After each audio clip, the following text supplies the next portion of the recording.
পশু পাখি ডেকে বলে আজকে মোদের খুশির দিন। মোদের মাঝে তাশরীফ আনলেন রহমাতাল লিল আলামিন। আল্লাহুম্মা সাইয়্যিদিনা মাওলানা মুহাম্মদ ওয়া আলা আলি সাইয়্যিদিনা মাওলানা মুহাম্মদ। বালাগাল উলাম বিকামালিহি কাশাফাত দুজা বিজামালিহি হাসানাত জামিউ খিসালিহি সাল্লু আলাইহি ওয়া আলিহি। বালাগাল উলাম কাশাফাত দুজা বিজামালিহি হাসানাত জামিউ খিসালিহি সাল্লু আলাইহি ওয়া আলিহি। আলহামদুলিল্লাহ, সেই মহান মনিবের দরবারে লাখ কোটি শুকরিয়া, যে মহান মনিব আমাদেরকে পবিত্র রমজান মাসের 30টি রোজা সুন্দরভাবে আদায় করার তৌফিক আমাদেরকে দিলেন। সেই মহান মনিবের দরবারে আমরা শুকরিয়া আদায় করে সকলে বলি আলহামদুলিল্লাহ। রমজান মাসের 30টি রোজা আমরা কমপ্লিট করতে পেরেছি, এজন্য খুশি না বেজার? সবাই খুশি? আর একবার বলি আলহামদুলিল্লাহ। আমরা জানি না যে আগামী বছর রমজান আমাদের নসিবে আছে কিনা। এই বছরের রোজা আমাদের নসিবে আছে, এটা কমপ্লিট হয়ে গেছে। আল্লাহ আমাদের ভাগ্য ভালো রেখেছিলেন, আমরা এই বছরের রোজা রাখতে পেরেছি। আগামী বছর পর্যন্ত এই আমরা যারা আছি এর মধ্যে থেকে অনেক মানুষ বিদায় হয়ে যাবে। কারো হায়াত কতটুকু লম্বা কেউ জানে না, একমাত্র মহান রব্বুল আলামিনই জানেন যে কে কতক্ষণ বেঁচে থাকবে। তা আমরা আল্লাহ পাক রব্বুল আলামিনের দরবারে দোয়া করি যে আল্লাহ আমরা যেন এরকমের রমজান, এরকমের কদর, এরকমের বরাত আমরা যেন আরো অর্জন করতে পারি এবং দুনিয়ার থেকে বিদায় হইতে পারি। কে বলেন ঠিক কিনা? সম্মানিত হাজিরিন, 30টি রোজা রাখার পরে কি আমরা একটু দুর্বল হয়ে গেছি মনে হয় নাকি? দুর্বল হয়ে গেছে নাকি? দুর্বল হওয়ার কোনো কারণ নাই। এই 30টি রোজা রাখার পরে আল্লাহ পাক রব্বুল আলামিন আমাদেরকে কিয়ামতের ময়দানে সবচেয়ে শক্তিমান মানুষ হিসেবে আমাদেরকে কবুল করে নেবেন। এই রমজানে কত মানুষ চুপি চুপি খেয়েছে, তারপরেও যারা রমজানে রোজা রাখে নাই এরা কিন্তু কখনো শান্তিতে ছিল না। তার চাইতে রোজা রাখাই ভালো ছিল। রমজানে কিন্তু বিশেষ করে মা বোনরা কিন্তু রোজা কেউ ছাড়ে না, বেশিরভাগ কিন্তু পুরুষরাই রোজা বেশি ছাড়ে। আর রমজান মাসে যদি মহিলারা রোজা রাখে এই পুরুষকে কিন্তু কখনো পাক করে খাওয়ায় না, ঠিক কিনা? আর রমজান মাসে যদি পাক করে না খাওয়ায়, সাধারণত পানি পানি খাইয়া বেঁচে থাকার চাইতে এর চাইতে রোজা রাখাই কিন্তু ভালো। এজন্য রমজান মাসটা বেরোজগারের জন্য সবচেয়ে বেশি কষ্টকর। দেখবেন যে দোকানের মধ্যে ঢুইকা, দোকান তো আবার হয়ে যায়, পর্দাশীল হয়ে যায়, খাবার হোটেলগুলি পর্দাশীল হয়ে যায় রমজান মাসে। এই দোকানের মধ্যে ঢুকতে গেলে কত কষ্ট হয়, সামনেতে কোনো রোজাদার যায় কিনা, এলাকার কোনো মুরব্বী যায় কিনা, পাহাড়া দিয়ে এরপরে ভিতরে ঢুকতে হয়। এরপরে কোনো মতে ঢুইকা খাওয়া দাওয়া যতক্ষণ করে ততক্ষণ কিন্তু খুব কষ্টের মধ্যে থাকে, যে আবার কেউ নাকি দেখে ফেলায়, ঠিক কিনা? এই কষ্ট কষ্ট করে কোন রকমের খাইয়া আবার মুখ মুছে বাইরে বেরিতে হয়। এর চাইতে বড় কষ্ট আর কিছু আছে? আর আমরা যারা রোজা রেখেছি আমাদের কোনো টেনশন ছিল? কোনো টেনশন নাই। এবং এই রমজান মাসে আসলে দেখেন যে আজকে সকালে উঠে নাস্তা করছি, নাস্তা করার পরে 12টা বাজার মধ্যে আবার ক্ষুধা লেগে গেছে। এই 30 দিনের মধ্যে এমন অবস্থা কিন্তু হয় না। কেন? এটা আল্লাহ পাক রব্বুল আলামিনের একটা বরকত। আপনি যখন সেহরি খাবেন, সেহরি খেয়ে যখন আপনি রমজানের নিয়াত করবেন, নিয়াত করার সাথে সাথে আপনার সারাদিনের ক্ষুধা বন্ধ হয়ে যাবে। জোরে বলেন সুবহানাল্লাহ। যারা রোজা রাখছেন কোনো কষ্ট মনে হয়েছে? রোজা রেখে আমি এক লোককে দেখছি লাকড়ি ফাড়ে, লাকড়ি চেনেন না? সারাদিন লাকড়ি ফাড়ার কাজ করে। আমি ওই লোকটার কাছে গিয়ে বললাম, ভাই আপনি কেমনে সারাদিন রোজা রেখে লাকড়ি ফাড়েন? আমার কোনো কষ্ট অনুভব হয় না। জোরে বলেন সুবহানাল্লাহ। এটাই তো মুমিনের পরিচয়। রোজা রাখলে আবার কষ্ট হবে কেন? রোজা রাখলে আবার ক্ষুধা অনুভব হবে কেন? আপনি সেহরি খাবেন, সেহরি খাওয়ার পরে আপনি যখনই আল্লাহর দিকে আপনি নিয়াত করবেন যে আল্লাহ আমি সারাদিনের জন্য রোজা রাখলাম, আপনার সারাদিনের ক্ষুধা বন্ধ হয়ে যাবে, সারাদিনে আপনার ক্লান্তি বন্ধ হয়ে যাবে। জোরে বলেন আলহামদুলিল্লাহ। সম্মানিত হাজিরিন, এই রোজা আমরা রাখতে পেরেছি। ভুল ত্রুটি এটা সম্পূর্ণ আল্লাহ পাক রব্বুল আলামিন তিনি দেখবেন। আমরা আল্লাহর হুকুম পালন করেছি, আল্লাহ পাক রব্বুল আলামিন আমাদের ভুল ত্রুটি মাফ করে দিয়ে রমজানের 30টি রোজাকে কবুল করে নিক। সকলে বলেন আল্লাহুম্মা আমিন। সামনে রমজান পর্যন্ত আমরা যেন আবার হায়াতি পেয়ে আমরা যেন সামনে রোজায়ও এমনি ভাবে আমরা পুরোপুরি ভাবে আল্লাহর হুকুম পালন করতে পারি। কে বলেন ঠিক কিনা? সম্মানিত হাজিরিন, রমজানের পর এরপরের মাস হলো শাওয়াল মাস। কি মাস? শাওয়াল মাস। এই শাওয়াল মাসে আল্লাহ রসুল 6টি রোজা রাখতেন। কয়টি? 6টি রোজা আল্লাহ রসুল এই মাসের মধ্যেই রাখতেন। এই মাসের মধ্যে 6টি রোজা যদি কোনো ব্যক্তি পালন করে, তার আমল নামায় আল্লাহ পাক রব্বুল আলামিন সারা বছর নফল রোজা রাখার সব তার আমল নামায় লিখে দেয়। জোরে বলেন সুবহানাল্লাহ। কয়টা রোজা? এই শাওয়াল মাসের রোজাকে আমরা 6 রোজা হিসাবে বলে থাকি। এই 6 রোজা যদি কোনো মানুষ আদায় করে থাকে, আল্লাহ পাক রব্বুল আলামিন তার আমল নামায় সারা বছর নফল রোজা রাখলে যেই সওয়াব হয় সেই পরিমাণ সওয়াব প্রত্যেকের আমল নামায় লিখে দেবেন। কি বলেন, আমরা আদায় করতে পারবো তো? চেষ্টা করবেন এই মাসের মধ্যে আদায় করে দেওয়ার জন্য। বাড়িতে যারা মহিলারা বিশেষ করে এগুলি জানে, আর মহিলারা দেখতে আদায়ও করে। আমরা পুরুষ যারা আছে আমাদের একটু সমস্যা হয়, কাজবাজ করে তো, তারপরেও একটু চেষ্টা করবেন যাতে করে আমরা এই মাসে 6টি রোজা আদায় করে দিতে পারি। যেহেতু আমাদের কিন্তু হায়াতি কম, আমাদের হায়াতি কতটুকু? 50, 60, 70, 80, 90, সর্বোচ্চ 100 বছর, ঠিক কিনা?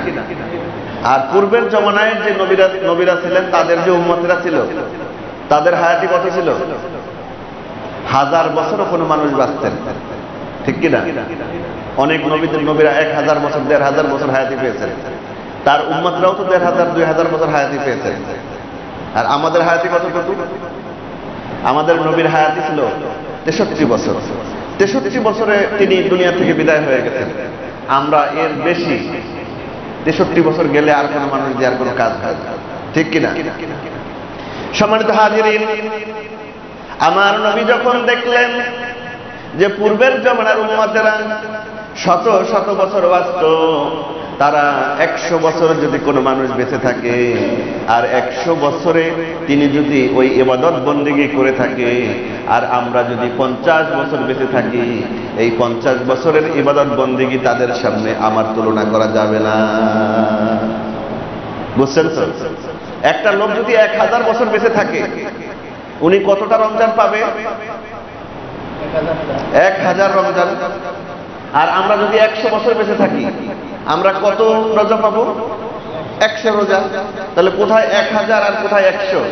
কিয়ামতের ময়দানে আল্লাহ যখন সমস্ত মানুষদেরকে এক জায়গায় উঠাবেন, তখন যখন আমলনামা নিয়ে যখন ঘাটাঘাটি হবে যে কার আমলনামায় নাকি বেশি, তো ওই 1000 বছরের যিনি বেঁচে ছিল তার আমলনামায় আমল বেশি হবে না আমার আমলনামায় আমল বেশি হবে? এই কথাটি যখন আল্লাহর রাসূল চিন্তা করলেন, তখন আল্লাহকে ডেকে ডেকে বললেন, আল্লাহ কিয়ামতের ময়দানে যে ওই আগেকার নবীর উম্মতের সাথে তো আমার উম্মতেরা পারবে না, তাদের আমলনামায় অনেক নেকি থাকবে, কিন্তু আমার উম্মতেরা কি করবে সেদিন? এই কথা চিন্তা করে আল্লাহর কাছে যখন আবেদন করতেছিল, আল্লাহ পাক রব্বুল আলামিন সাথে সাথে তার হাবিবকে সান্ত্বনা দিয়ে ঘোষণা করে দিলেন, হাবিব আপনি চিন্তা করবেন না, টেনশন করবেন না, আমি আপনার উম্মতের জন্য এমন এমন কিছু রজনী রেখে দিয়েছি, এমন এমন কিছু সময় রেখে দিয়েছি, যেই সময়টা যদি আপনার উম্মতেরা ইবাদত বন্দেগীতে মশগুল হয়ে যায়, আমি আপনার উম্মতের আমল নামার মধ্যে 1000 মাস ইবাদত করলে যেই সওয়াব হয় আমি এক রাত্রে মহান রব্বুল আলামিন দিয়ে দেব। জোরে বলেন সুবহানাল্লাহ। সেই রজনীতে কিন্তু আমাদের সামনে থেকে বিদায় হয়ে গেছে। রমজান মাসের সওয়াব তো আছেই। যদি কোনো মানুষ কদরের রাত্রটা ইবাদত করতে পারে, 27শে কদর নামে যেটা পরিচিত, মূলত রমজানের শেষ দশকের যে কোনো একদিনে এই রাত্রিটা সম্পন্ন হয়ে থাকে। বেজোর রাত্রে, রমজানের শেষ 10 দিনের বেজোর রাত্রিতে যে কোনো একদিনে এই রাত্রিটা হয়ে থাকে।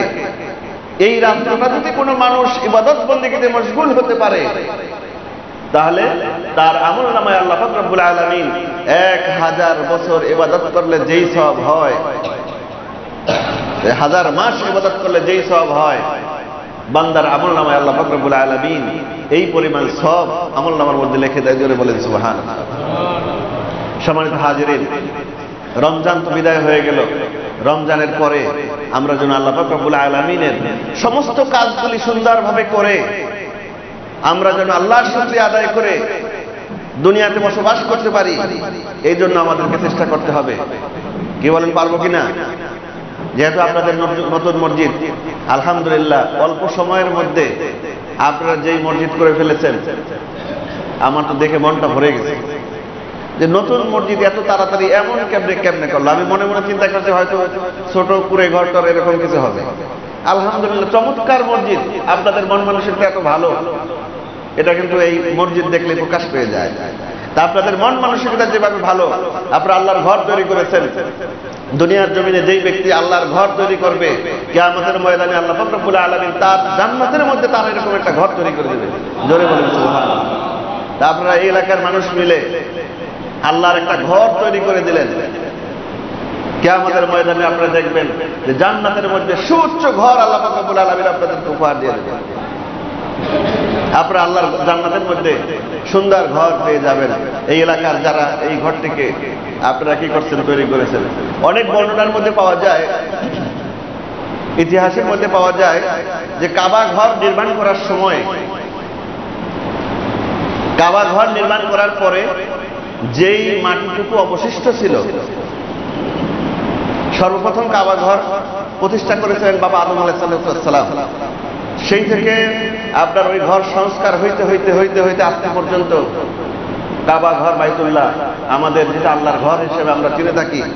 এই কাবা ঘর নির্মাণ হওয়ার পরে যতটুকু মাটি ছিল অবশিষ্ট, ওই মাটিটুকু সমগ্র পৃথিবীতে ছিটিয়ে দেওয়া হয়েছিল।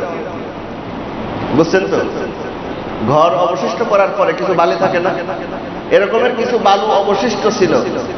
ওই অবশিষ্ট বালিটুকু থাকার পরে কি করবে বালুটুকু? তখন ওই বালুটুকু একটা উচ্চ জায়গায় উঠে সমগ্র পৃথিবীর মধ্যে ছিটিয়ে দেওয়া হয়েছে। বাতাস ওই বালুটুকু সমগ্র পৃথিবীতে ছড়াই দিয়েছে। ওই বালু কণার একটি কণা যেখানে যেখানে পড়েছে, সেখানে আজ হোক আর কাল হোক একটা মসজিদ তৈরি হয়ে যাবে। জোরে বলেন সুবহানাল্লাহ। বলতে পারেন যে যদি সমুদ্রের মধ্যে পড়ে সেখানেও কি মসজিদ তৈরি হবে? আপনারা দেখবেন, ইউটিউব যারা চালান তারা দেখবেন যে অনেক সমুদ্রের মধ্যে মসজিদ আছে, চারিদিকে বাড়ি নাই, ঘর নাই। ওই দেশের সরকার শখ করে সমুদ্রের মধ্যে একটা মসজিদ বানায় রাখছে।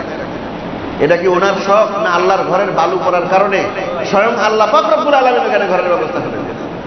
তাই আপনাদের এখানে যে মসজিদ হয়েছে, এটা আপনাদের ব্যক্তিগত কারণ যে আপনারা ব্যক্তিগতভাবে ই করবেন যে আমরা এখানে একটা মসজিদ করেছি, সেটা না। আপনাদের এখানে সেই কাবা ঘরের একটা বালুকণা আপনাদের এখানে আছে, যার কারণে আল্লাহ পাক রব্বুল আলামিন এই জমিনটাকে মসজিদের জন্য বরাদ্দ করে রেখেছে। জোরে বলেন সুবহানাল্লাহ। এজন্য এই মসজিদ ঘরের যথাযথ সম্মান দেখাবেন। এই মসজিদের যত রকমের জরুরত আছে সমস্ত জরুরত আপনারা পূরণ করে দিবেন এবং মসজিদের সাথে কখনো বেয়াদবি করবেন না। মসজিদ ঘরের সাথে আপনি যদি বেয়াদবি করেন, আল্লাহ পাক রব্বুল আলামিন দুনিয়াতে আপনার সম্মানকে ধূলিসাৎ করে দিবেন। আর আপনি যদি মসজিদের সম্মান করে দুনিয়া থেকে বিদায় হয়ে যেতে পারেন, কিয়ামতের ময়দানে আল্লাহ পাক রব্বুল আলামিন তার ঘরের সম্মানক হিসাবে আপনাকে সম্মাননা দান করবেন। এজন্য সম্মানিত হাজিরিন, যেহেতু পৃথিবীটা আল্লাহর, আমরা কার জমিনে বাস করি? এখানে আমাদের কোনো কর্তৃত্ব আছে? আল্লাহ পাক রব্বুল আলামিন আপনারা দেখবেন যে আমরা যে শ্বাস প্রশ্বাসটা নিতেছি, যদি 10 সেকেন্ডের জন্য তাম পৃথিবীর বাতাসটাকে বন্ধ করে দেন, আমরা কিন্তু 1 মিনিটও বেঁচে থাকতে পারবো না। শুধু মানুষ নয়, তাম পৃথিবীর গাছপালা তরুলতা যা আছে, যদি 10টা সেকেন্ড আল্লাহ পাক রব্বুল আলামিন অক্সিজেন বন্ধ করে রাখে, আমরা সাথে সাথে সমগ্র পৃথিবীটা ঠান্ডা হয়ে যাবে। সম্মানিত হাজিরিন, এজন্য আল্লাহ পাক রব্বুল আলামিন দেখেন আজকে হাসপাতালের মধ্যে মৃত্যুপ্রায় মানুষদেরকে যখন অক্সিজেন দেয়া হয়, 1 বোতলের অক্সিজেনের কোনো দাম নেই, কিন্তু আমরা সর্বসময় সেই মহান রব্বুল আলামিনের অক্সিজেন গ্রহণ করতেছি। আমরা তো আল্লাহ শুকরিয়া আদায় করি না, কি বলেন করি?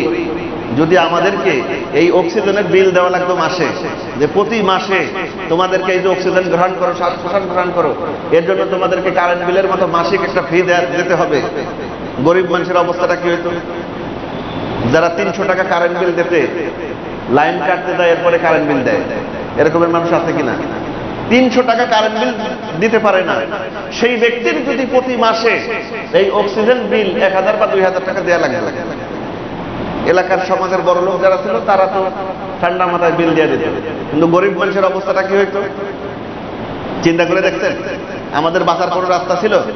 যেই জিনিসের দাম যত বেশি, আল্লাহ পাক রব্বুল আলামিন ওই জিনিসটাকে তত সহজ করে রেখেছেন। অক্সিজেনের দাম সবচেয়ে বেশি না? 1 মিনিট আপনি অক্সিজেন না নিয়ে থাকতে পারবেন, কিন্তু আল্লাহ পাক রব্বুল আলামিনের কাছে এই জিনিসটা আল্লাহ সবচেয়ে সহজ করে দিয়েছে। এরপরে পানি, মোটামুটি 2-3 দিন কিন্তু পানি না খাইলে বাঁচা যায়, ঠিক কিনা? পানি না খাইলে 2-3 দিন বাঁচা যায় না, কিন্তু পানিটা কিন্তু অক্সিজেনের চাইতে একটু দাম বেশি, একটু কষ্ট করে নিতে হয়, কিন্তু অক্সিজেন কি কষ্ট করে নেওয়া লাগে? সম্মানিত হাজিরিন, আল্লাহ পাক রব্বুল আলামিন কুরআনুল কারীমের মধ্যে সূরাতুল আর রহমানের মধ্যে আল্লাহ পাক রব্বুল আলামিন तमाम পৃথিবীর যত রকমের নিয়ামত রাজি আছে সমস্ত নিয়ামত রাজির কথা উল্লেখ করে মানুষদেরকে আমাদেরকে জানিয়ে দিয়েছেন এবং প্রতিটি আয়াতের পরে আল্লাহ পাক রব্বুল আলামিন জানিয়ে দিয়েছেন ও দুনিয়ার মানুষেরা তোমরা আমার নিয়ামতের কোন কোন নিয়ামত তোমরা অস্বীকার করবে। আল্লাহর নিয়ামত রাজি আমরা যদি চিন্তা করি কি বলেন আমাদের দুনিয়া মিথ্যা হয়ে যাবে, আমার দুনিয়ায় কিছু ভালো লাগবে না। আজকে আল্লাহ পাক রব্বুল আলামিন আমাদেরকে পানির ব্যবস্থা করলেন, যেখানের মানুষ পানি পায় না তারা জানে পানির দাম কত। সৌদি আরবে 1 লিটার পানির দাম ওই দেশে 1.5 টাকা, 1.5 রিয়াল, বাংলাদেশে অনেক টাকা। আবার তেলের দামও ওই 1.5 রিয়াল। ব্যাপারটা বুঝতে পারছেন? 1 লিটার তেলও 1.5 রিয়াল, 1 লিটার পানিও 1.5 রিয়াল। ওই দেশি মানুষ জানে যে পানির দাম কত, অথচ সমুদ্র ভরা পানি, পানির কিন্তু কোনো অভাব নাই, কিন্তু ওই সমুদ্রের পানি খাবার অনুপযোগী করে আল্লাহ পাক রব্বুল আলামিন ওখানে রেখে দিয়েছে। আর আমাদের দেশে লবণ পানি আছে, ইচ্ছা করলে একটা কূপ থেকে পানি উঠাইয়া শোধন করে আমরা খাইতে পারতেছি, কোনো লবণ নাই, কিছু না। আর ওই লবণ থাকার কারণে ওই দেশে কিন্তু কোনো গাছ হয় না। সৌদির বাদশাহ সমুদ্রের পাড়ে মেশিন বসাইয়া ওই লবণ কমানোর জন্য মেশিন বসাইয়া রাখতেন, যাতে করে লবণটা একটু কমে। কিন্তু আল্লাহ পাক রব্বুল আলামিন আমাদেরকে এই ধরনের কষ্ট দেন নাই, কারণ বাংলাদেশের মানুষ সবচেয়ে গরিব। এই দেশের মানুষকে সমগ্র পানির মধ্যে যদি লবণ মিলিয়ে রাখা হয়, মানুষ এটা শোধন করে খাইতে পারবে না, কষ্ট হবে। বিদায় আল্লাহ পাক রব্বুল আলামিন পানিকে আমাদের জন্য সহজ করে দিয়েছেন, জোরে বলেন সুবহানাল্লাহ। সৌদি আরবের মানুষের টাকার অভাব নাই, আরব দেশগুলির মানুষের টাকার অভাব নাই, ওই দেশে বৃষ্টিও হয় না, মাঝে মাঝে হয়, যেদিন হয় ওরা খুব খুশি হয়। কিন্তু আমাদের দেশে গরিব মানুষ বিদায় যে পানি যখন কুয়ার পানিগুলি শুকায় যায়, চকের পানি শুকায় যায়, আল্লাহ পাক রব্বুল আলামিন বৃষ্টি দিয়ে আবার চকটাকে ভরে দেন, জোরে বলেন সুবহানাল্লাহ। চিন্তা করে দেখলেন একদিনও যে বৃষ্টিটা কেন হয়? চারিদিকে পানি নাই, হাহাকার শুরু হয়ে যায়, গাছপালাগুলি হাহাকার করতে থাকে। আল্লাহ পাক রব্বুল আলামিন মেঘ দিয়া বৃষ্টি দিয়া আবার আমাদের জমিনটাকে তাজা করে দেন। এটা কিন্তু আমাদের কারণে আমাদেরকে আল্লাহ পাক রব্বুল আলামিন দয়া করেন যে আমার বান্দার কষ্ট হবে। সম্মানিত হাজিরিন, শুধুমাত্র আমাদের বাংলাদেশে বা মাটির নিচে পাইপ বসালে পরে পানি ওঠে পৃথিবীর অন্য কোথাও কিন্তু এই টিউবওয়েলের ব্যবস্থা নাই, যেখানে পাইপ বসানোর সঙ্গে সঙ্গে পানি উঠবে, এটা কিন্তু পৃথিবীর আর কোথাও নাই। কত সহজ করে দিয়েছেন, মাটির নিচ থেকে আল্লাহ পাক রব্বুল আলামিন পানিকে বিস্তীর্ণ করে রেখেছেন। ও দুনিয়ার মানুষেরা, তোমরা এখানে পাইপ বসাও, পানি উঠাও, তোমাদের তৃষ্ণাকে নিবারণ করে দাও। দক্ষিণ অঞ্চলে আপনার বাগেরহাট এলাকায় এই পাইপ বসাইলেও পানি ওঠে না, মরুভূমির মতো অবস্থা। ওই এলাকায় কোনো পানি ওঠে না। ওই এলাকায় কি করে, বৃষ্টির পানি বড় বড় দিঘি আছে, পুকুর আছে, ওই পুকুরে জমা রাখে। আমরা পুকুরের পানি দিয়ে গোসল করি, ওরা পুকুরের পানি দিয়ে গোসল করে না। ওরা ওই পানিকে জমা রাখে এবং পুকুরের চারপাশে 4টা ফিল্টার বলে, ফিল্টার রাখে। ওইখানে টিউবওয়েল থাকে, যিনি পানি নেবেন উনি গিয়ে ওই টিউবওয়েল চাপবেন, ফিল্টারে পানি উঠবে, ওখান থেকে পানি ফিল্টার হয়ে কলসির মধ্যে পড়বে। এরপরে মানুষ ওই পানি নিয়ে একটা পুকুর দিয়ে একটা এলাকা চলে। যারা গেছেন তারা দেখবেন, আর যারা যান না তারা যদি কখনো যান, এই সিস্টেমটা দেখতে পারবেন যে একটা পুকুরের চারপাশে 4টা ফিল্টার দেয়া। তারা ওই পুকুরটাকে আটকায় রাখে, ওখানে কাউকে হাতও ধুইতে দেয় না, পানি নষ্ট হয়ে যাবে। পানির কত দাম ওরাও জানে। বিকাল বেলা হইলে পরে সমগ্র এলাকার মহিলারা কলসি নিয়ে ওই পুকুরের দিকে যেতে থাকে পানি আনতে। আমাদের কি এমন লাগে নাকি? আল্লাহ পাক রব্বুল আলামিন পানিকে আমাদের জন্য সহজ করে দিয়েছেন। জোরে বলেন না সুবহানাল্লাহ। সম্মানিত হাজিরিন, এভাবে করে আল্লাহ পাক রব্বুল আলামিন আমাদের প্রত্যেকটা নিয়ামত আমাদের জন্য সহজ করে দিলেন। যেই নিয়ামতটা আমাদের সামনে নাই, সেই নিয়ামতটা আমাদের জন্য কত কঠিন। আবার অনেক জায়গায় মাটির নিচে পাইপ বসানোর সঙ্গে সঙ্গে টিউবওয়েলও লাগানো লাগে না, এমনি এমনি পানি উঠতে থাকে। পাহাড়ি এলাকা, ওইখানে কিন্তু কোনো কূপ নাই, খাল নাই, নদী নাই, নালা নাই। আল্লাহ পাক রব্বুল আলামিন ওইখানে নিচে মাটির নিচের পানিকে একটু চাপ বেশি দিয়ে রেখেছেন, যাতে করে পাইপ বসানোর সঙ্গে সঙ্গে উপরে আর কল বসানো লাগে না, এমনি এমনি পানি উঠে থাকে। জোরে বলেন সুবহানাল্লাহ। ওরা কি করে, একটা ট্যাপ লাগাইয়া ওই ট্যাপ খুললে পরে পানি পড়তে থাকে। এটা কার বরকত, কার রহমত? সম্মানিত হাজিরিন, এইভাবে যদি নিয়ামত রাজির হিসাব দেওয়া হয়, সন্ধ্যা হয়ে যাবে, তারপর আল্লাহর নিয়ামতের শুকরিয়া আমাদের করা হবে। দেখেন, আমাদের প্রত্যেকের মুখের মধ্যে একটা জিহ্বা আছে। কি আছে? আছে না? এই একটু মাত্র জিহ্বা, ওজন হবে 150 থেকে 200 গ্রাম। এই জিহ্বাটা যদি মুখের মধ্যে না থাকতো, কথা বলতে পারতাম? তোতলা মানুষগুলি কেন তোতলা ভাবে কথা বলে? তার জিহ্বাটাকে আল্লাহ একটু ছোট করে দিয়েছে, ঠিক কিনা? এই জিহ্বাটার কত কাজ। শুধুমাত্র আমরা কথা বলি, এইটাই কি শেষ? না আরো কোনো কাজ আছে? আপনি পৃথিবীর যত রকমের খাবার আছে, এই জিহ্বার মধ্যে দেওয়ার সঙ্গে সঙ্গে আপনি অনুধাবন করবেন যে আপনি কোন স্বাদের খাবার খাইতেছেন। সুবহানাল্লাহ বলবেন না? জিহ্বাটাকে খুব বেশি বড়। আপনি মনে করেন চক্ষু বুঝে এক টুকরা আম আপনার মুখের মধ্যে দিয়ে দিলেন, চক্ষু বন্ধ অবস্থায়। আপনি কি চোখ বুঝে বুঝে বলতে পারবেন না যে আপনার মুখের মধ্যে কি দেওয়া হয়েছে? এই সিগন্যালটা কে দেয়? জিহ্বা আমাকে বলে দেয় যে আমার মুখের মধ্যে আম ঢুকিয়ে দেওয়া হয়েছে। এইভাবে করে পৃথিবীর যত খানা আছে, যদি জিহ্বার এই কোষগুলি, এখানে লক্ষ লক্ষ কোষ আছে, এই কোষগুলি যদি কাজ না করত, আপনি পৃথিবীর কোনো খাবার খাইয়া স্বাদ পাইতেন না, ঠিক কিনা? আপনি টক মুখের মধ্যে দিলে শরীরের মধ্যে একটা ঝাঁকানি দেয়, ঠিক কিনা? এই 7টা জিহ্বা আপনাকে বুঝাই দেয় যে আমার মুখের মধ্যে টক জিনিস দেওয়া হয়েছে। আবার তেঁতুল যদি মুখের মধ্যে দেওয়া হয় বা তিতা যদি কোনো জিনিস দেওয়া হয়, সঙ্গে সঙ্গে জিহ্বা আপনাকে ব্রেনের মধ্যে সিগন্যাল দিয়ে দেয় যে এই জিনিসটা মুখের মধ্যে দেওয়া হয়েছে। এখন আসেন, এই জিহ্বা যদি কাজ না করত, বা এক একটা স্বাদের জন্য যদি এক একটা জিহ্বা লাগতো, বা জিহ্বা যদি কিনা আমাদেরকে লাগান লাগতো, তাহলে অবস্থাটা কি হতো? মোটামুটি 100 পদের 100 আইটেমের খাবার খাইতে হলে 100টা জিহ্বা লাগবে। একটা ব্রিফকেস ভরা জিহ্বা থাকা লাগে। দাওয়াতে গেলে পুরো ব্রিফকেস প্রত্যেকের হাতে একটা একটা থাকতে হইতো, ঠিক কিনা? আবার যদি চোখে যারা কম দেখতো, এদের বিরিয়ানির জিহ্বা, গোশের জিহ্বা, ফ্রেন্ডের জিহ্বা, এবার আলাদা আলাদা লেখা থাকতো। চোখে না দেখলে বিরিয়ানি খাওয়ার সময় গোশেটা লাগাই রাখে, খাইতো বিরিয়ানি লাগতো কি গোশের স্বাদ। কিন্তু আল্লাহ কি এই কষ্ট আমাদেরকে দিয়ে করাইছেন?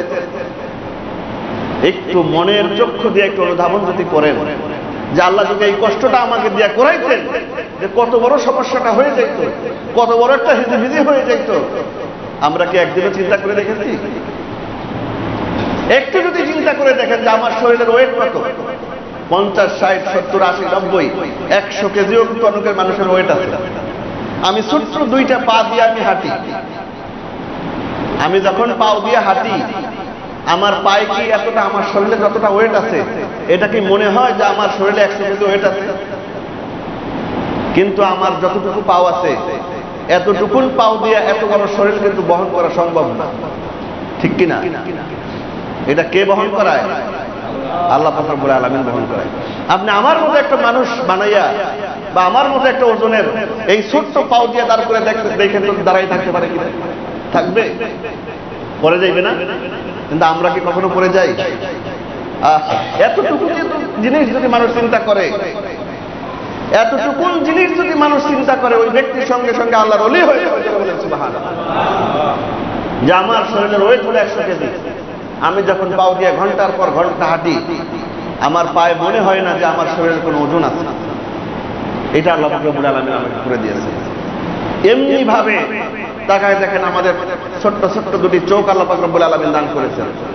একবার যদি এই চোখ ড্যামেজ হয়ে যায়, আর কিন্তু দ্বিতীয়বার আর কাজ হয়? কি বলেন? এই ছোট্ট ছোট্ট 2টি চোখ আল্লাহ পাক রব্বুল আলামিন দিয়ে রেখেছেন। এই চোখের ব্যাটারি যদি একবার শেষ হয়ে যায়, এই দুনিয়ায় এই মানুষটির আর কোনো কাজ, আর কোনো দাম থাকে না। এই মানুষটি অন্ধ বলে পরিচিত হয়ে যায়। আল্লাহ পাক রব্বুল আলামিন এই চোখ দুটি আমাদেরকে দিয়েছেন, এবং চোখের উপরে একটা শাটারের ব্যবস্থা করে রেখেছেন, যাতে করে ধুলাবালি এসে চোখটা নষ্ট না হয়ে যায়। দেখেন না, চোখটা কতক্ষণ পরে পরে আমরা বন্ধ করি। কেন বন্ধ করি? ওইটার সাহায্যে সাইডেই একটা পানির ড্রাম থাকে, এই পানিটা এনে আপনার চোখটাকে পরিষ্কার করে দেয়। চোখের মধ্যে যত রকমের ময়লাগুলি যাইতেছে, আর এই পর্দাটা আমাদের এসে এসে এই ময়লাটাকে পরিষ্কার করে ময়লাটাকে অন্যদিকে নিয়ে যায়, আমার চোখটা ক্লিয়ার থাকে। জোরে বলেন সুবহানাল্লাহ। টাইম কি আছে? আরো কিছু বলবো আল্লাহর নিয়ামতের কথা। এই নিয়ামতের কথা বলতে গেলে আল্লাহর দুনিয়ার নিয়ামতের কোনো শেষ নাই। অসংখ্য নিয়ামত আল্লাহ পাক রব্বুল আলামিন আমাদেরকে রেখে দিয়েছেন। এমনি ভাবে সম্মানিত হাজিরিন, আমরা যখন চিন্তা করি যে আল্লাহ পাক রব্বুল আলামিন আমাদেরকে কেন এই নিয়ামতরাজি দান করলেন, এই হিসাব করলে মানুষ আল্লাহকে চেনার জন্য আমাদেরকে সহজ হয়ে যায়। কি বলেন, ঠিক কিনা? সম্মানিত হাজিরিন, আমাদের শরীরে আল্লাহ পাক রব্বুল আলামিন অসংখ্য লোম দিয়েছেন। কি দিয়েছেন? লোম চেনেন তো? এই যে এখানে থাকলে দাড়ি, উপরে থাকলে মোষ, এখানে থাকলে চোখের পিসি, মাথায় থাকলে চুল। জিনিস কিন্তু একই, এক এক জায়গায় এক এক নামে আমরা ব্যবহার করি, ঠিক না? এই যে চুলগুলি আমাদেরকে দিয়ে দিয়েছেন, দাড়ি আমাদেরকে দিয়েছেন, এটা কি এমনি এমনি আল্লাহ পাক রব্বুল আলামিন দিয়েছেন? এটা কিন্তু দাড়ি কি মহিলাদের আছে? কেন নাই? মহিলারা বাইরে বেশি বাইরে বের, আর বাইরে বাইরে পরে আপনার বিভিন্ন ধরনের ভাইরাস থাকবে, বিভিন্ন রকমের ময়লা আবর্জনা থাকবে। আপনি যখনই বাইরে বাইর হবেন, বিভিন্ন রকমের ময়লা যখন আপনাকে অ্যাটাক করবে, এই চুল আপনার ময়লাকে শোষণ করে নেবে।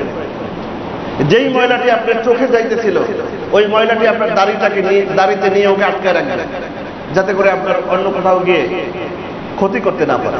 দেখবেন চোখের উপরে আমাদের পিসি আছে, পিসি আছে না? এই পিসি যদি কোনো মানুষ কেটে ফেলায়, সে চক্ষু মেলতে পারবে না।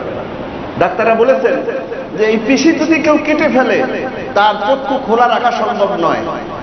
কেন? এটাও একটা, এই চক্ষুর যে রশ্মি আমাদের চোখে আকর্ষণ করে, এই রশ্মিকে এটাকে ঠেক দেয়, আমাদের এটাকে প্রতিরোধ করে আমাদের এই চোখের পিসি। জোরে বলবেন না সুবহানাল্লাহ? তেমনি ভাবে আমরা মনে করি যে আল্লাহ এগুলি কেন দিলেন। যারা শেভ করে তাদের প্রতি সপ্তাহে 100 টাকা লাগে শেভ করতে, তারা মনে মনে আল্লাহকে বলে যে আল্লাহ এগুলি কেন দিয়েছিলেন, না দিলে তো ভালো হইতো। কিন্তু আল্লাহ যে কেন দিয়েছেন, এইটা যদি আমরা চিন্তা করতাম যে আমাদের যত রকমের এই যে ভাইরাস আছে, এই ভাইরাসকে ট্যাকেল দেওয়ার জন্য যেইখানে দেখবেন যে যেইখানে যত ভাইরাস বেশি অ্যাটাক করার জায়গা, ওইখানে কিন্তু পশম বেশি থাকে। বুঝছেন তো? যেইখানে বেশি ভাইরাস সৃষ্টি হয়, সেইখানে কিন্তু পশম বেশি থাকে। এজন্য আল্লাহ পাক রব্বুল আলামিন এই ভাইরাসকে ট্যাকেল দেওয়ার জন্য আমাদেরকে সমগ্র বডির মধ্যে এইভাবে আল্লাহ অ্যান্টিবডি করে রেখেছেন। জোরে বলেন সুবহানাল্লাহ। হাতের মধ্যে নখ আছে না আমাদের? এই নখ আছে, কোন কাজে লাগে? এগুলি কাজে লাগে না? সম্মানিত হাজিরিন, হাতের মধ্যে আল্লাহ পাক রব্বুল আলামিন নখ দিয়ে রেখেছেন। এগুলি আস্তে আস্তে বাইর হইতেছে, চেঞ্জ হইতেছে, আমরা কাটতেছি। এটাও কিন্তু সবচেয়ে বড় একটা মেডিসিন। আপনি যখন খানা খাবেন হাত দিয়ে খাবেন, হাত দিয়ে খাইলে পরে আপনার এই খানাটা সাথে সাথে এটা খুব দ্রুত হজম হয়ে যাবে। জোরে বলেন সুবহানাল্লাহ। কেন? দেখবেন একটি খানার মধ্যে আপনি যদি হাত দেন এই খানাটা খুব দ্রুত নষ্ট হয়ে যায়। মহিলারা রাত্রে যখন তরকারি পাকায় রাখে এরপর কিন্তু ওই তরকারির মধ্যে হাত দিতে দেয় না, বলে যে হাত দিলেই নষ্ট হয়ে যাবে। কেন হাত দিলে নষ্ট হবে? আপনার এই নখ যদি কোনো জিনিসে লাগে ওই জিনিসটা নষ্ট হয়ে যাবে। আপনার শরীরে যদি কোথাও অ্যালার্জি হয় ওই অ্যালার্জির জায়গায় যদি আপনি নখ দিয়ে চুলকান ওই জায়গাটা আরো বেশি অ্যালার্জি হয়ে যাবে, ঠিক কিনা? এই নখের মধ্যে আল্লাহ পাক রব্বুল আলামিন এমন মেডিসিন দিয়ে রেখেছেন যে এই নখ যদি কোথাও লাগে ওই জিনিসটা খুব দ্রুত নষ্ট হয়ে যায়, পচন হয়ে যায়। আপনি যখন হাত দিয়ে খানা খাবেন এই খানাটা আপনার পেটে গেলে দ্রুত হজম শক্তি হয়ে যাবে। যারা চামচ দিয়ে খানা খায় তাদের কিন্তু এত দ্রুত হজম শক্তি হয় না। জোরে বলেন না সুবহানাল্লাহ। সম্মানিত হাজিরিন, আসুন আমরা যদি এই কথাগুলিকে চিন্তা করে মহান রব্বুল আলামিনকে স্মরণ করতে পারি যে আল্লাহ তুমি আমার মাথা থেকে পাও পর্যন্ত অসংখ্য নিয়ামত রাজি তুমি আমাকে দান করেছো। আল্লাহ তোমার এই নিয়ামতের শুকরিয়া যদি আমি সারা জীবন আদায় করি, একটা মানুষ যদি সারা জীবন সিজদায় পড়ে মহান রব্বুল আলামিনকে স্মরণ করে তারপরেও আল্লাহ পাক রব্বুল আলামিনের এই অসংখ্য নিয়ামত রাজি নিয়ামতের শুকরিয়া আমাদের আদায় করা সম্ভব নয়, ঠিক কিনা? আজকে দুটি পায়ের একটি পা যদি আল্লাহ পাক রব্বুল আলামিন বন্ধ করে দেন আমাদেরকে মানুষ কি বলবে? প্রতিবন্ধী।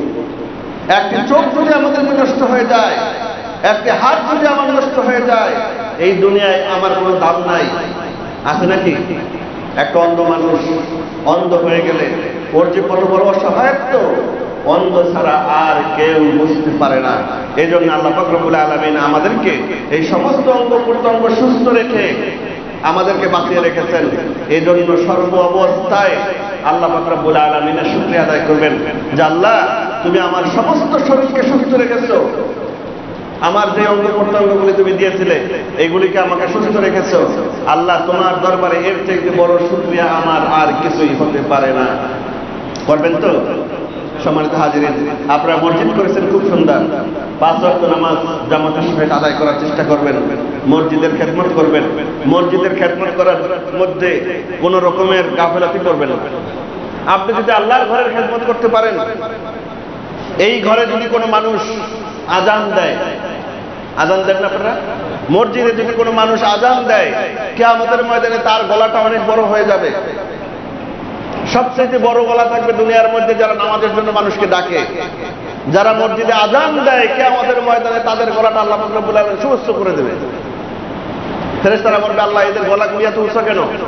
আল্লাহ ডাক দিয়ে বলবে যে আমার নামাজের জন্য এই মানুষগুলি দুনিয়াতে ডাকছে। মসজিদে কিন্তু দেখবেন যে অনেক সময় আজান লইয়া পারাপারি লেগে থাকে, যে অমুকে আজান দিল কেন, অমুক এটা করলো কেন, অমুক এটা করলো কেন, অমুকে ঝাড়ু দিলে কেন। এইটা কখনো করবেন না। মসজিদ ঘর, এইটা ইমাম সাহেবের ভরসায় রাখবেন না, মুয়াজ্জিনের ভরসায় রাখবেন না, সভাপতির ভরসায় এটা রাখবেন না। যে যখন পারেন মসজিদের কাজকে সম্পন্ন করে ফেলবেন। এটা আপনার জন্য সবথেকে বড় রহমত। আপনি আল্লাহর ঘরের এই কাজটা করে দিলেন, কারো কাছে বলার দরকার নাই, কি দেখবো না দেখবো এটারও দরকার নাই। আপনি আসছেন মসজিদে, আসছেন মসজিদ ঘরটাকে ঝাড়ু দিয়ে পরিষ্কার করে দিলেন। আল্লাহর দপ্তরে আপনার নামটা আল্লাহর ঘর ঝাড়ুদারের দপ্তরে আল্লাহ পাক রব্বুল আলামিন লিখে দেবেন। আপনারা যারা টিভিতে দেখছেন যে সৌদির বাদশা প্রতি বছর কাবা ঘরটাকে খুলে নিজ হাতে কাবা ঘর পরিষ্কার করেন। জোরে বলেন সুবহানাল্লাহ। কেন? যে আল্লাহর দরবারে এই আল্লাহর ঘর পরিষ্কার করার দপ্তরে তার নামখানা লেখাবেন, এজন্য কাবা ঘরকে নিজ হাতে পরিষ্কার করে থাকেন।